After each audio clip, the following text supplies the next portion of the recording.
Nancy Pelosi today put President Biden in a bit of a political pickle just ahead of Christmas. On one side is the Chinese that Mr. Biden continues to want to try and have a cozy relationship with. And on the other, the U.S. Congress, among which there is near universal agreement on a bill to ban TikTok on all U.S. government devices. Quick reminder, TikTok is the Chinese-owned social media app known for its dance videos that gives Chinese intelligence services basically an open door into everything on your phone. Niall Stanage is here, White House columnist for our partners at The Hill.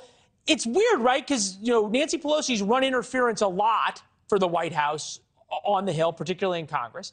And yet, on this and on the visit to Taiwan, hawkish on China is important to her. Yeah, absolutely. I mean, Nancy Pelosi is striking a harder line here than the White House is. And you mentioned the Taiwan issue, which she has a very long-standing interest in. And, she has pushed back against China's authoritarianism going back to the days of Tiananmen Square. In the instance of TikTok, she has made her views clear in a way that is not really yet true of the White House. The White House conducting a review of TikTok that keeps sort of sliding back. We thought it was going to be completed by the end of this year. That now appears less likely. How much of the White House's, shall we say, slow walk of anything involving TikTok versus, say, number of states, South Dakota, Nebraska, Texas, Alabama, Maryland, Iowa, Idaho, Georgia, Oklahoma, New Hampshire, South Carolina have all banned TikTok on their state-issued devices because of the security risks. How much of that is because the White House still holds out the hope of cooperation from China as it relates to climate change? That is a matter of conjecture, honestly. I mean, it is certainly the case that the White House's overall view of China is that obviously it is a rival to the US, but that does not discount the possibility of working cooperatively with Beijing. Obviously, that is going to be different on a case-by-case basis. The argument on TikTok has been an argument that I think has increasingly been led by Republicans in the states that you mentioned. It is notable that this extends beyond the White House. No Democratic governor, to my knowledge, has enacted or called for these kinds of bans. Yeah, no, it's a fair point. Although, on the other hand, you listen to Josh Hawley, the senator from Missouri, on TikTok. This is what he had to say.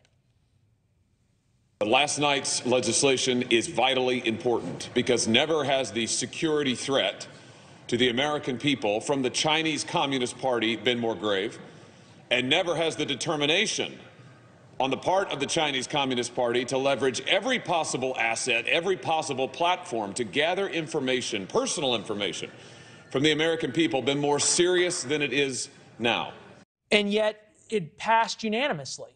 So there's not a single Democratic senator who voted against the ban. How do we explain that? I think that there is a genuine and broad acceptance that there are concerns about TikTok. We hear that from the FBI director. We hear that from the CIA director. We hear it from Democratic senators like Mark Warner. I do think, in fairness to the White House, it's not that they are riding to China's defense. It's simply that they're in this peculiar holding pattern that allows others to take the lead and to really spearhead this charge. Right, no, we don't really know. Go ahead. No, maybe you're going to answer the question, but why? Why would they not want to be seen as taking the lead? Why cede standing up to America's most significant foreign adversary to Republicans in Congress and Republican governors? Well, I can tell you what their answer would be, which is that in the days of the previous president, President Trump enacted an executive order aimed at banning TikTok, and that may have sounded good, but was blocked by the courts. It was never enacted. Then President Biden let that lapse. The argument from the White House, I think, is if they decide to take action against TikTok, they want that action to stick. They don't want it to fall apart or to be blocked by the courts. And their argument is something like the Trump executive action. Yeah, it sounds good. It sounds like you're, punching hard against the Chinese, but nothing actually happened because the courts ruled against it.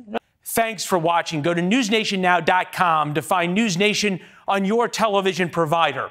And don't forget to subscribe. Click the red button to get more of NewsNation's fact-driven, unbiased coverage.